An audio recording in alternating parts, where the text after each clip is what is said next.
I am tell you about captive and other risk financing options.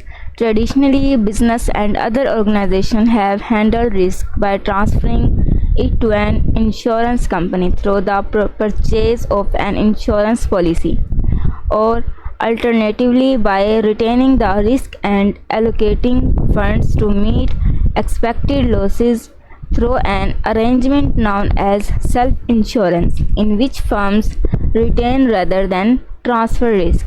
During the liability crisis of the 1980s, when businesses had trouble obtaining some types of commercial insurance coverage, new mechanism for transferring risk developed. Facilities by passage of the Product Liability Risk Retention Act of 1981. These so-called alternative risk transfer (ART) arrangement blend risk transfer and risk retention mechanisms, and together with self-insurance form the alternative market. Captive, a special type of insurance company set up by a parent company, trade association, or group of companies to insure the risks of its owners and risk retention groups, in which entities in a common industry join together to provide members with liability insurance, where the first mechanisms of appear. Other options including risk retention pools and large deductible plans, a form of self-insurance followed. ART products such as catastrophe bonds, weather derivatives, and micro insurance programs are also emerging as an alternative to traditional insurance and reinsurance products. Alternative market mechanisms. Point number 1: captives. Wholly owned captives are companies set up by large corporations to finance or administer their risk financing needs. If such a captive insures only the risks of its parent or subsidiaries, it is called a pure captive. Captives may be established to provide insurance to more than one entity. An association or group of companies may band together to form a captive to provide insurance coverage. Professionals, doctors, lawyers, accountants have formed many captives over the years. Captive may in turn use a variety of reinsurance mechanisms to provide the coverage.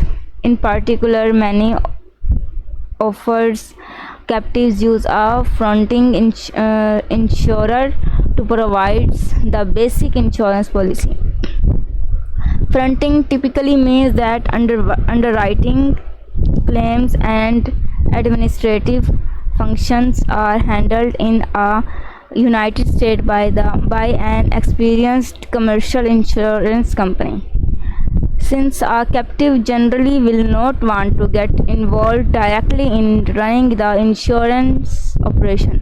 Also, fronting allows a company to show it has an insurance policy with a US licensed insurance company, which it may need to do for legal and business reasons.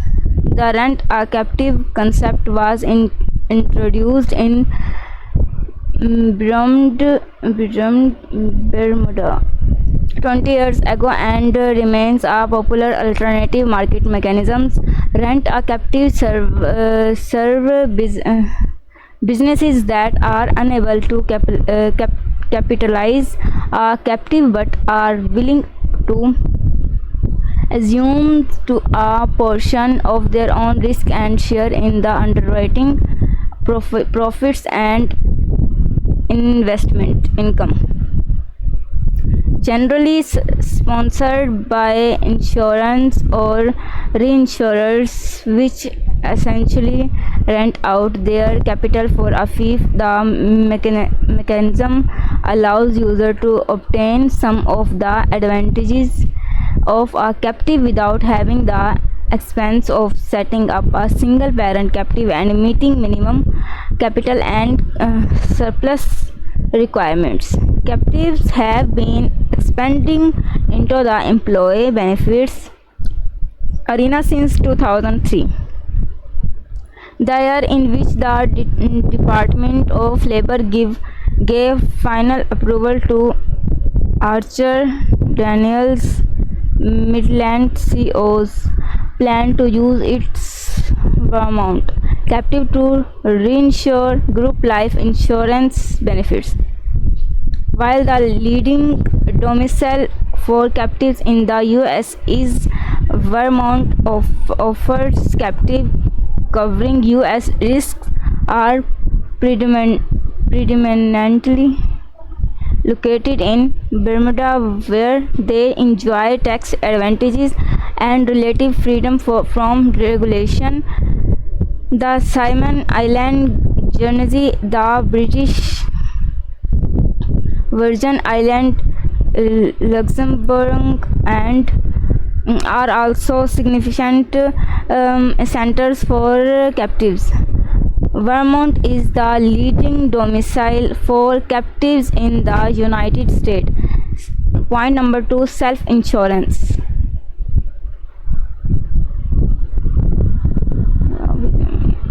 Point number 2, self-insurance. Self-insurance can be undertaken by single companies wishing to retain risk or by entities in similar industries or geographic location that pool resources to insure each other's risks. The use of higher retentions deductibles in increasing in most lines of insurance. In workers' compensation, many companies are opting to retain a larger portion of their exposure through policies with large deductible amount of $1 lakh or higher. Large deductible programs, which were first introduced in 1989, now account for a sizable portion of the market. Point number 3, risk retention groups. A risk retention group, RRG, is a corporation owned and operated by its members. It must be corrected and licensed as a liability insurance company under the laws of at least one state. The group can then write insurance in all other states. It need not obtain a license in a state other than its chartering states. Point number 4, risk purchasing groups. Like risk retention groups, RRGS, purchasing groups must be made up of persons or entities with like exposures and in a common business. However, whereas RRGS are liability insurance companies owned by their members, purchasing groups purchase liability coverage for their members from admitted insurance surplus line carriers or RRGS. Laws in some states prohibit insurance from giving groups formed to purchase insurance advantages over individuals. However, purchasing groups are not subject to so-called fictitious group laws, which require a group to have been in existence for a certain period of time or require a group to have a certain minimum number of members. The Risk Retention Act of 1986 specially provided for purchasing groups to be created to purchase liability insurance for members of the sponsoring. Point number 5, catastrophe bonds and other alternative risk transfer ART products. A number of alternative risk transfer ART products such as insurance linked securities and weather derivatives have developed to meet the financial risk transfer needs to business. One such product, catastrophe cat bonds, risk-based securities sold via the capital markets, developed in the wake of hurricanes and Inki in 1992 and the Northridge earthquake in 1994, mega catastrophes that result in a global shortage of insurance for insurers for such disasters. Tapping into the capital markets allowed insurance to diversify their risk and expand the amount of insurance available in catastrophe-prone areas. Zurich Financial Scam Re was the first major catastrophe bond to be triggered. The $190 million bond was triggered by 2005's Hurricane Katrina and resulted in a total loss of principal. Catastrophe bonds are now a multi-billion-dollar industry.